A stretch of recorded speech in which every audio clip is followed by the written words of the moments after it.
The Lion of Ghazni. The forging of a warrior prince. The land of Ghazni, nestled between the snow-capped Hindu Kush and the shifting sands of the eastern Iranian plateau, had long been a frontier, a wind-swept edge of empires. In the latter half of the 10th century, it was here that a warrior dynasty would rise, one that would thunder through the pages of Islamic and South Asian history, the Ghaznavids. At its heart stood one man, Mahmud, the son of a former slave, destined to become a conqueror, a patron of scholars, and a nightmare to kings. Mahmud was born in 971 CE in the city of Ghazni, to Subuktigin, a former Turkic slave who rose through the ranks of the Samanid military to become the ruler of Ghazni, and to a mother of Persian descent. His father, a stern and disciplined man, ruled with justice and ambition, laying the foundations of a realm that would soon stretch from the Persian deserts to the plains of India. From the outset, Mahmud's upbringing was unlike that of any typical prince. He was raised in both the arts of war and the traditions of Islamic scholarship.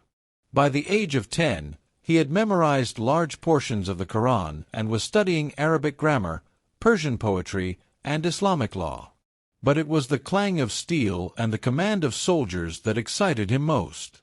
He often rode with his father on campaigns, observing formations, learning the tactics of siege, and witnessing firsthand the loyalty that a just leader could inspire. Subuktigin knew his son was destined for greatness. He surrounded Mahmud with wise tutors, seasoned generals, and religious scholars.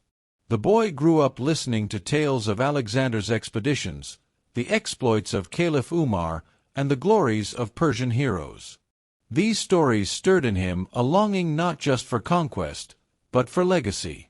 In 997 CE, Subuktigin died during a campaign. Mahmud, then in his mid-20s, was away governing Nishapur, but rushed back upon hearing that his younger brother Ismail had been declared ruler by court elites. A fierce power struggle followed. Mahmud, supported by seasoned generals and the army, defeated Ismail near Ghazni and imprisoned him. From that moment onward, Mahmud ibn Subuktigin became the undisputed ruler, and his eyes turned outward, far beyond the mountain passes. The rise of the Ghaznavid Empire.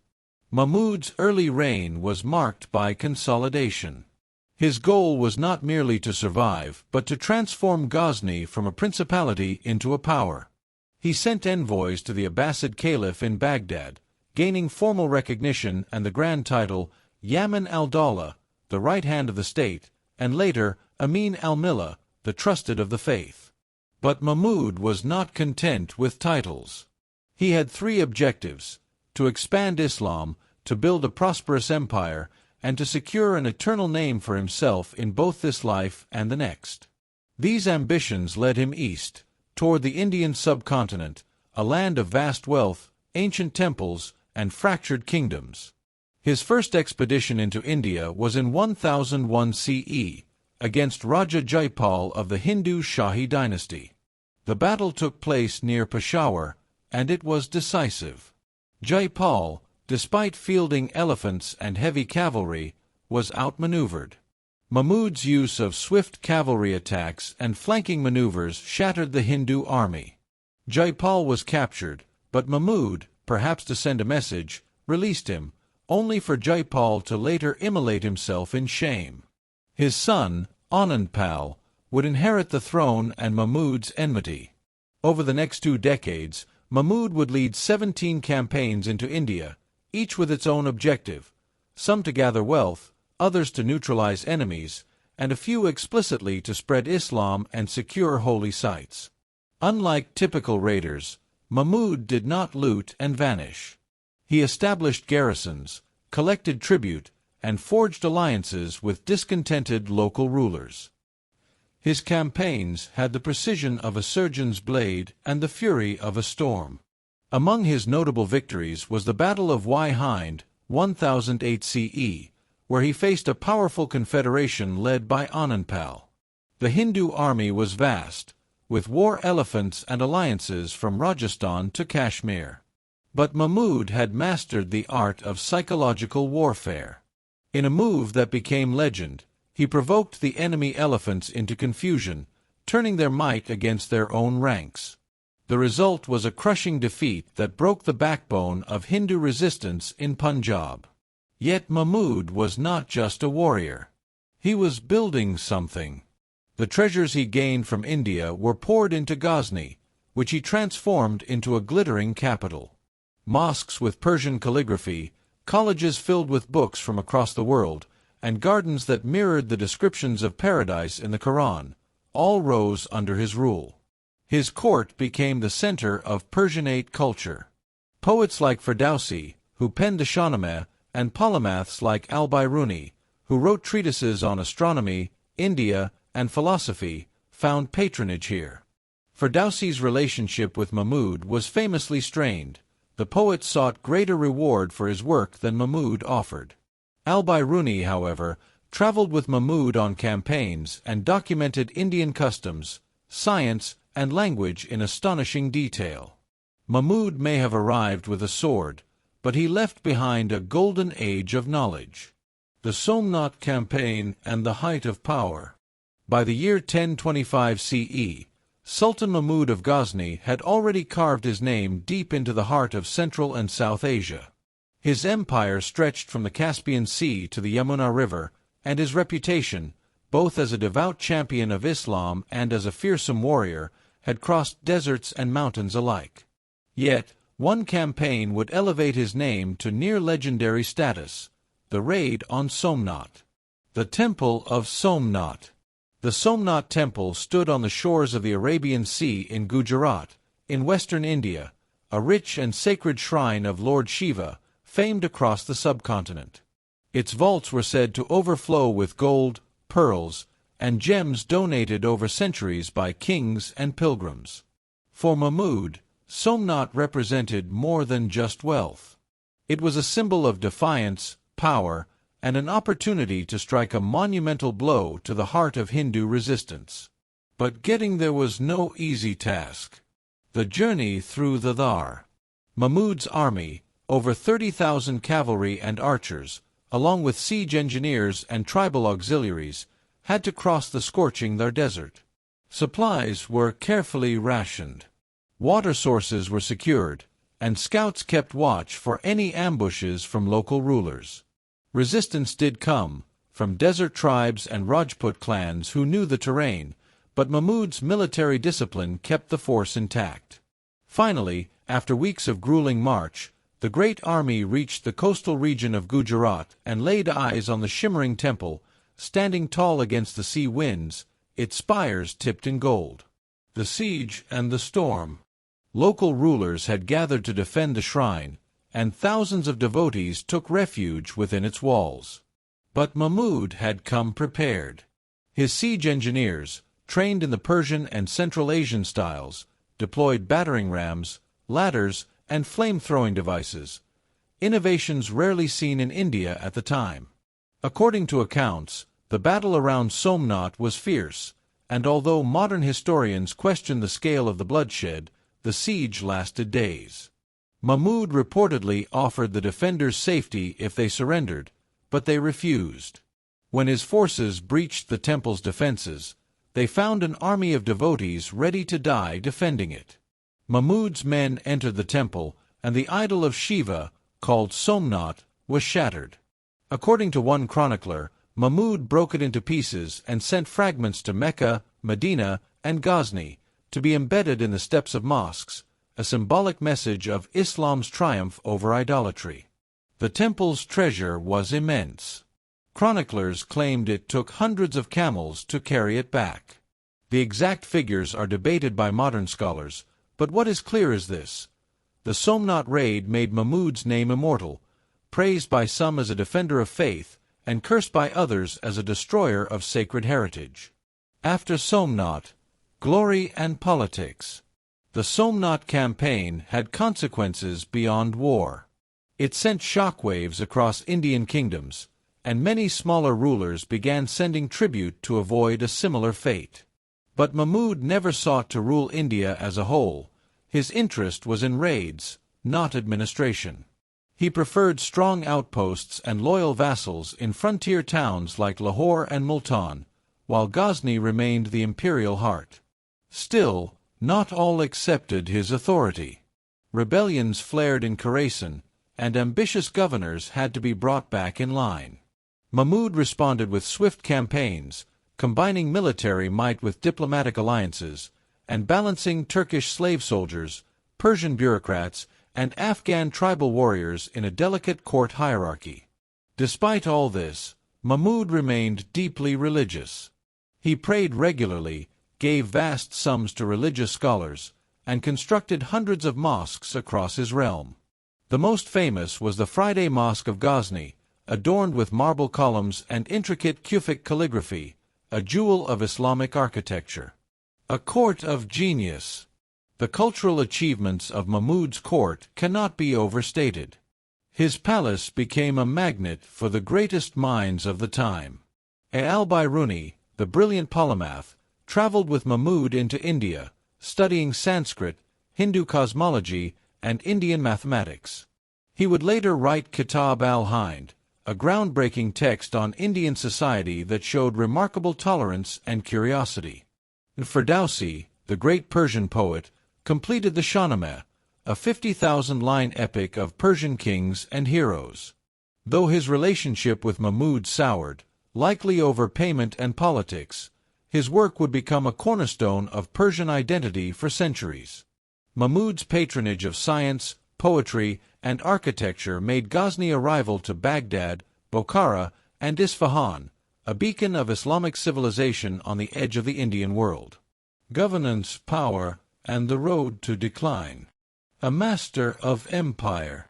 By the mid-1020s, Mahmud of Ghazni had become one of the most powerful monarchs in the Islamic world. His realm stretched from Khwarazm in the north, deep into Punjab in the east, and brushed the edges of the Arabian Sea in the south. But empire, unlike conquest, requires stability. And Mahmud understood that ruling over a territory so diverse, Persians, Turks, Afghans, Hindus, and Central Asians, demanded more than the sword. His governance was a blend of military pragmatism and Persian administrative sophistication. He retained Persian viziers, employed Arabic scholars, and relied on a corps of Turkic Mamluks, slave soldiers raised from boyhood to serve with fierce loyalty. These Mamluks, trained in war, archery, and Islamic etiquette, would form the heart of Ghaznavid power. The role of Ghazni. Ghazni itself was transformed from a frontier town into a glittering imperial capital. With the wealth acquired from India, especially Somnath, Mahmud built great mosques, palaces, libraries, gardens, and madrasas. The palace of the Sultan, as described by Arab travelers, was adorned with white marble, polished brass gates, vast courtyards, and fountains flowing with scented water. He summoned artists and engineers from Iran, Kufa, and Bokhara to bring the aesthetics of Baghdad to the mountains of Afghanistan. Mahmud also turned Lahore, once a small outpost, into a provincial capital that rivaled Indian cities. Mosques, markets, and administrative outposts sprang up, while Persian became the official language of court and governance. Mahmud and the ulama. Though a fierce warrior, Mahmud was deeply influenced by Orthodox Sunni Islam and maintained strong relations with the ulama, religious scholars. He was a patron of hadith collectors, jurists, and Quranic scholars, and sought to legitimize his rule through religious authority. He received titles from the Abbasid Caliph in Baghdad, including Yaman al-Dawla, right hand of the state, and Amin al-Millah, protector of the faith. However, his interpretation of Islam was sometimes harsh. Mahmud was known for intolerance toward sectarian deviation, especially Shura communities and Ismailis in Multan, whom he viewed as heretical. His invasions of Indian temples were partly driven by ideology. Destroying idols was seen as an act of devotion to Tawheed, monotheism, but also carried political and symbolic weight. Rebellion in the shadows. Though his empire seemed invincible, cracks began to show. The remote provinces of his realm were hard to govern, especially without modern communication. Khorasan, in the northeast, always resented Ghazni's control. Tribal leaders in Sistan, Transoxiana, and the borders of Khwarezm were loyal only when convenient. Mahmud's own relatives and generals, powerful, ambitious men, often schemed against one another. In one incident, Mahmud's own brother, Ismail, whom he had deposed years earlier, attempted to rally support in the north. While the rebellion failed, it highlighted the fragility of centralized authority. Moreover, the sheer cost of constant military campaigns was draining. The loot from India kept the treasury rich, but maintaining garrisons, roads, fortresses, and an elite military force was expensive. As Mahmud aged, the cracks in the foundation became harder to ignore. The sons and the succession. As Mahmud approached the end of his reign, he faced a challenge common to great conquerors: succession. He had two prominent sons, Muhammad, the younger but favored son, known for his gentler demeanor, and Masudi, the elder and more capable warrior. Mahmud chose Muhammad to succeed him, perhaps out of affection or religious sentiment. But many in the army and administration doubted Muhammad's ability to rule a hardened empire. This decision would soon haunt the Ghaznavid legacy. Mahmud tried to solidify the succession by building alliances around Muhammad and weakening Masudi's support, but the division within the court became irreparable. Factions formed, generals pledged secret loyalty to Masudi, and court politics began to swirl with dangerous intrigue. Final campaigns and illness. Despite age and illness, Mahmud did not retreat into luxury. In his final years, he led campaigns into Central Asia, crushed local revolts, and even confronted the rising Seljuk Turks, though their full power would not emerge until later. His dream of uniting the Muslim lands from Khorasan to the Indus was never fully realized, but his legacy stood unmatched. Mahmud began to suffer from a debilitating illness, possibly malaria, tuberculosis, or even epilepsy, according to medieval accounts. He became weaker, attending fewer court gatherings, and delegated more to his viziers and generals. Yet his mind remained sharp, and his orders were still respected across the land. One of his last acts was to send engineers and workers to expand the shrine of Imam Ali in Najaf, a project that highlighted both his devotion and his desire to leave a religious legacy. The death of a conqueror. In April 1030, at the age of 59, Sultan Mahmud of Ghazni passed away in his palace in Ghazni, surrounded by his closest guards and scholars.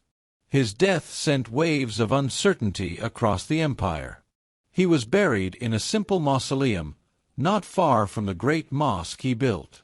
His tomb, though modest compared to his achievements, became a place of pilgrimage and respect. It is said that carved upon his tomb were these words: Mahmud, the son of Subuktajan, conqueror of the East and West, lies here. Even he could not take his wealth to the grave. The Indian memory of Mahmud. To this day, Mahmud of Ghazni remains a polarizing figure in the Indian subcontinent. In Muslim memory, especially in Afghanistan and parts of Pakistan, he is hailed as a hero of Islam, a man who broke the idols of paganism, expanded the frontiers of the faith, and created an early Muslim state that eventually laid the foundation for future sultanates and empires in India. But in Hindu narratives, especially in modern India, Mahmud is remembered as a temple raider and iconoclast, whose campaigns brought devastation, looting, and religious intolerance. The destruction of Somnath Temple remains one of the most cited and controversial moments in Indian medieval history. The truth lies somewhere in between. Mahmud was both a conqueror and a builder, a man of faith and political ambition, who saw himself as an instrument of divine will but also sought immense material wealth. Ghazni today. The city of Ghazni, once a gleaming capital of the Islamic world, now lies in quiet ruin. Its monuments, including Mahmud's tomb, still stand, some partially restored, others worn by time. His grave is modest, surrounded by cracked tiles and broken stone, a sharp contrast to his once mighty throne. But those who visit often find themselves awed by the weight of history that lingers in the air. In recent times, Afghan governments have sought to preserve and honor Mahmud's legacy, restoring parts of the city and building museums to commemorate his reign. Yet conflict and instability continue to threaten his historical heritage. Echoes through the ages. Centuries after his death, Mahmud's name continued to echo through the courts of Mughal emperors, Ottoman sultans, and even British Orientalists, each interpreting his legacy through their own lens. For the Mughals, Mahmud was both a predecessor and a model, proof that India could be conquered and governed by Islamic kings. For modern Afghans, he remains a symbol of unity and cultural pride, especially in times of turmoil. For historians, he is one of the first Muslim rulers to launch sustained campaigns into India, altering the subcontinent's demography, culture, and history forever. The final measure. What made Mahmud unique was not merely the number of battles he won, nor the gold he amassed, but his vision, the creation of a strong, centralized Muslim empire on the edge of India, one that embraced Persian culture, Turkic martial tradition, and Islamic ideology. He was, in many ways, a forerunner to later Muslim emperors, a bridge between the Abbasid Caliphate and the coming Delhi Sultanate. Without Mahmud, the path of Islam in India might have taken a very different route. His story is a blend of fire and stone, blood and prayer, war and poetry. Epilogue. The dust settles. History remembers Alexander and Caesar, Harsha and Ashoka, but in the rugged valleys of Afghanistan, in the heart of Ghazni, the name Mahmud still stirs something deep. He was not a saint, nor a brute, but a king who dreamed beyond his mountains, whose empire of stone may have faded, but whose legacy endures in the fabric of South Asian and Islamic history.